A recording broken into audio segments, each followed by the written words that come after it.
aujourd'hui, on parle de la Rose-Croix, si aujourd'hui, on parle de la franc-maçonnerie, si aujourd'hui, on parle de la Golden Dawn, c'est à cause du roi de France, qui va dire persécuter des gens qui ont donné leur vie pour le nom de Dieu.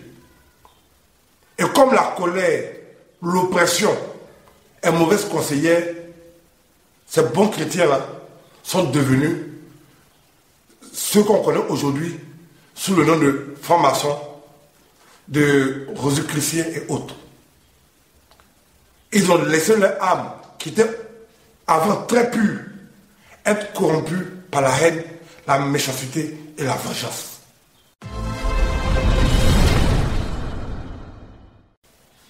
Donc, pour devenir plus fort, ayant les secrets des Juifs, ils ont inversé la connaissance.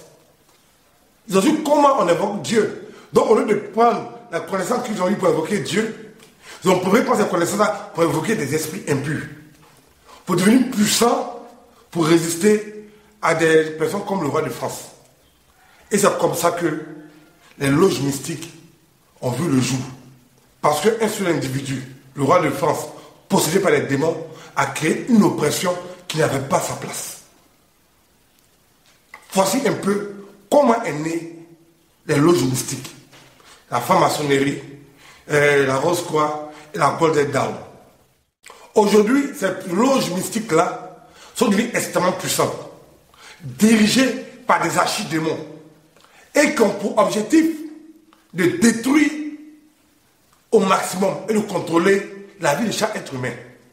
Normalement, c'est Dieu qui contrôle la vie de chaque être humain. Mais ces loges mystiques-là ont décidé de prendre la place de Dieu. Vous voyez, les sorciers, quand un sorcier veut tuer, il peut tuer que les gens de sa famille. Mais quand un mystique, un franc-maçon, un rosicrucien, un homme de la Golden Dawn, il peut tuer n'importe qui. Mais les sorciers, ils sont limités aux gens de leur famille. Donc, quand tu cherches un sorcier, c'est forcément ton oncle, ta tante, ton cousin, ton frère. Mais un mystique, un occultiste, de la franc-maçonnerie, de la Golden Dawn et de la Rose-Croix, il peut te liquider comme ça, même si tu n'es pas un membre de sa famille. Il peut te liquider. Mais on voit dans les services, on voit dans les entreprises, ce qui se passe. Un franc-maçon arrive et puis s'impose. Parce qu'il a le pouvoir de le faire. On voit tout ce qui se passe dans notre pays, la politique. Un franc-maçon arrive, il s'impose. Parce qu'il a le pouvoir de le faire. Un franc-maçon, il veut une femme, il la prend, il s'impose. Parce qu'il a le pouvoir de le faire. Il veut de l'argent, il veut de la fortune, il prend la fortune qu'il veut. Et puis il s'impose. Parce qu'il a le pouvoir de le faire. Pourquoi? Il travaille avec des démons supérieurs, qu'on appelle les archidémons. C'est pas votre démon ribobo ribaba, lui, et puis les gens tombent à l'église, ils tombent votre plaisanterie. Je ne parle pas de la plaisanterie. Je parle des archidémons. Des démons supérieurs. Des démons glorieux. Des démons qui ne sont pas pour faire du n'importe quoi. Comme les démons de sirène des eaux, les esprits de blocage. Non. Ils travaillent les démons supérieurs. Et les démons supérieurs se nourrissent de sang. Ils se nourrissent d'énergie de vie. Donc, pour qu'un homme de Rose-Croix, de franc-maçon et de la Golden Dawn soit puissant, il faut qu'il y ait du sang. Il faut que le sang coule. Mais lui, il a la chance par rapport au sorcier. Par contre, le sorcier ne peut manger que son cousin, son oncle, sa tante. Un mystique, lui, peut prendre n'importe qui. Donc, il crée les décès dans les familles. Il crée les décès dans les entreprises. Il crée les décès sur la route, les accidents de la circulation. Ils envoient les épidémies, coronavirus, Ebola et tout ça. Il veut faire couler le sang au maximum. Parce que plus le sang coule, plus il devient puissant. Je me rappelle une année, la Rose-Croix avait ouvert un centre, quelque part à Dijon. Puis il y avait 2 églises là-bas. Je tiens à préciser parmi les rosicruciens, les formations, il y a 2 types. Il y a ceux qui sont rosicruciens, mais formations dans la bouche, puis il y a ceux qui ont le pouvoir. Quand je parle d'une loge qui a le pouvoir, tu vas les installer quelque part là-bas, en train de faire leur truc. Il y avait 2 églises évangéliques qui étaient dans le quartier. Vraiment, je ne sais pas comment on va expliquer la Bible pour que les gens comprennent. Il y avait 2 églises évangéliques. 2 églises. Quand ils ont vu que les Rosicruciens ont ouvert leur centre, ils ont commencé. Ribobo, ribaba, le feu, le feu, le feu, le tonnerre, c'est plus l'eau, c'est même plus ce qu'ils ont pu inventer. Jean, ils pensent que les Rosicruciens sont les camarades, mais les francs-maçons sont les camarades. S'ils font aussi les sorciers, je peux comprendre. Mais ils pensent que les Rosicruciens sont les camarades. Ribobo, ribaba, ribobo, ribaba. Est-ce que les Rosicruciens me les calculaient? Par exemple, les Rosicruciens les regardaient, ils ne voyaient aucune puissance. Ils voyaient leur bouche seulement. Les Rosicruciens voyaient leur bouche seulement, mais ils ne voyaient aucune puissance. Ribobo, ribaba.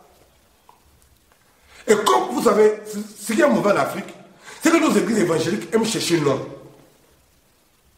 Nos églises évangéliques aiment chercher le nom devant les fidèles. Pourquoi on dit qu'ils sont forts? Donc une nuit, le pasteur se lève avec quelques-uns de ses fidèles. Ils ont payé huile d'olive au supermarché pour venir verser ça devant la porte de l'entrée chez les francs-maçons. Huile de supermarché, ça allait prendre ça pour venir verser ça devant l'entrée de la loge des francs-maçons et des Rosicruciens.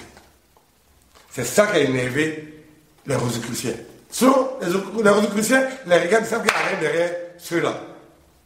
Et c'est là maintenant, le maître de la loge va se fâcher. Qu'il a fait appel à ces archidémons. C'était la débandade dans les 2 églises. Pasteur mort, femme de pasteur mort, les fidèles morts. Les gens ont déménagé, ils ont quitté le quartier. D'autres ont quitté le pays à cause de ça. Ils pensaient qu'ils avaient affaire aux petits sorciers de famille, les petits sorciers, apprentis sorciers.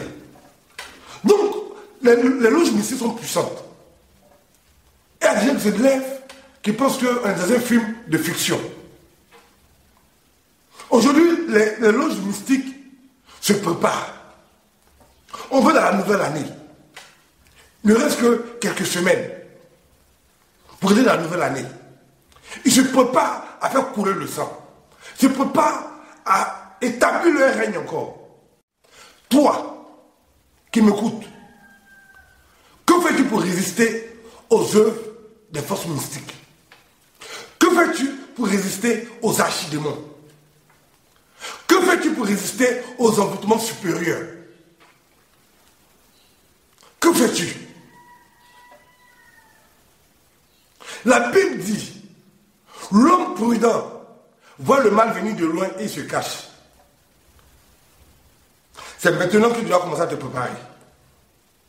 Ne fais pas comme ces 2 pasteurs pour aller payer de l'huile dans un supermarché pour venir provoquer des gens qui peuvent vous détruire. Préparez-vous comme Abraham. Préparez-vous comme Isaac. Préparez-vous comme Jacob. Les francs-maçons font un peu leur connerie un peu partout. Mais pourquoi ils ne vont pas faire ça en Israël? Pourquoi en Israël ils ne vont pas faire leur convention? Pourquoi en Israël ils ne vont pas faire leur démonstration de puissance? Les francs-maçons, ils ne boivent pas l'eau dans leurs narines, ils sont intelligents. Ce qui peut te détruire là, il ne faut pas mettre ton pied là-bas. Et les francs-maçons connaissent la puissance des évocations d'Israël. Ils ne vont jamais s'amuser à affronter, à mener un combat qu'ils savent perdu d'avance. Les temps sont difficiles. Les temps deviennent compliqués. Quelles précautions as-tu pris pour préserver ta famille, ta femme, ton mari et tes enfants d'un danger imminent?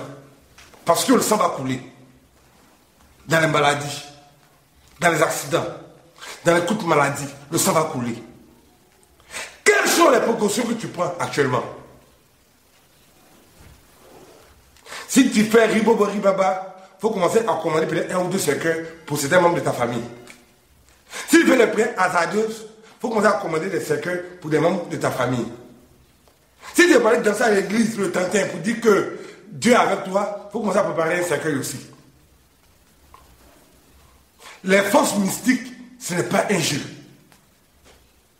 Nous avons perdu trop de pasteurs cette année. Trop, c'est trop. Chaque chrétien a la responsabilité de protéger sa famille. Et tu pourras le faire que par les invocations d'Israël. Prie correctement, appelle le nom de Dieu comme les Juifs. Utilise les ressources du Dieu d'Israël. Utilise les ressources que Dieu a mis à notre disposition. Et aucun mystique, aucune force occulte ne pourra te terrasser. Ça fait des années que j'invoque l'Éternel et je continuerai d'invoquer l'Éternel jusqu'à la fin de mes jours. Shalom.